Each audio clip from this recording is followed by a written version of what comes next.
Hello, my name is Fred Amrine, and welcome to College Affordability. This program is for parents of younger children and is a discussion or a roadmap of how to pay for college.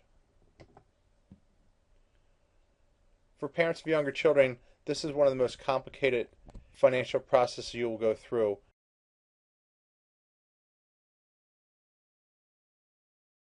One of the first things that we recommend is that the parents create a timeline looking at the children and your ages, because one of the big things you'll face is your retirement goals and saving for college and which one should be your priority. So that's an important part you need to consider.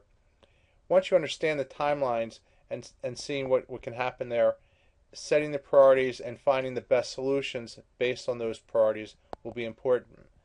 Most parents will face the problem of, do I save for retirement versus save for college? There are some options to do both, but again, you're going to have to weigh that out, and especially if you've had children later in life, that paying for college is one of the most expensive things you will face in your life. But also, if that backs up right against retirement, you'll need to be very, very careful on what you can commit to your children. One of the things you really need to be careful about as you go through this process, though, is that there are some advisors out there that will try to put or make life insurance or annuities a possible strategy. We typically disagree with that process. You need to be usually fairly wealthy or in a unique situation where that would be applicable, but you need to maximize other opportunities first before these possible solutions would be appropriate. Some other things you may be facing as a parent would be use of family gifts. So when you get the birthday presents or certain gifts for different accomplishments for the child, what's the best place to put them? Again, this will be part of the process, and we'll talk about that in the next minute or so. Combining retirement options together, so a Roth IRA could be a good solution for using both retirement and college funding. You'll need to manage your expenses early on here. This is an expensive process. The Department of Agriculture just came out and said to raise a child up through age 18 is over $240,000. So again, managing your expenses will be important.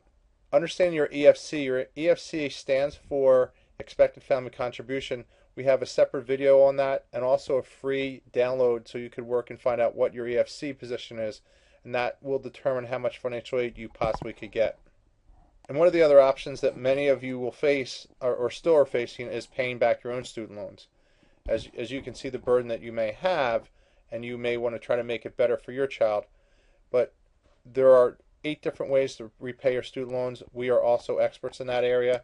So if you need help on managing your expenses as that being part of the process, we recommend you giving us a call. Here are the options that you have for saving for college. One is a Roth IRA, which is a good option since that will save both for retirement and for college savings. You can have access to those funds, which again, when that comes out, it will not affect your financial aid positioning. So that is a good option. Now, there are some income limits for that availability to you. U.S. savings bonds, this is an important part. For you to get the tax benefit, that needs to be titled in the parent's name, and there are some income limits. So you need to look at that option if someone decides to give that to you. The bond needs to be in the parent's name, and there are some income limits to get the tax-free benefit there. Coverdell Savings Plan is a savings plan that has a $2,000 limit per year, but there's a lot of flexibility within that plan. 529 plans, you need to review your state plan. There's some tax benefits that some of the states offer. It will grow tax-free, and there's a whole separate section on how to save for college in this resource, but we're just listing the options you have. And the last option is having money in the child's name under your direction, which is called an UGMA account.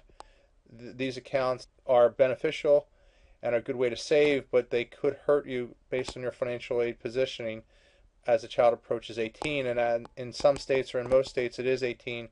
That becomes the child's money at that point in time. Again, one of the things we also want to make sure you're aware of is this is not a recommendation for any of these products or services. You need to consult with your financial planner or your investment advisor, or if you feel that you can use our services, that would be great. But again, these are not recommendations. This is only for information purposes. Again, my name is Fred Amrine, and I'm the founder of College Affordability. Hope you found this information helpful, and please use College Affordability's website to get more information, or Repay 411 to help you with student loans. Thanks, and have a great day.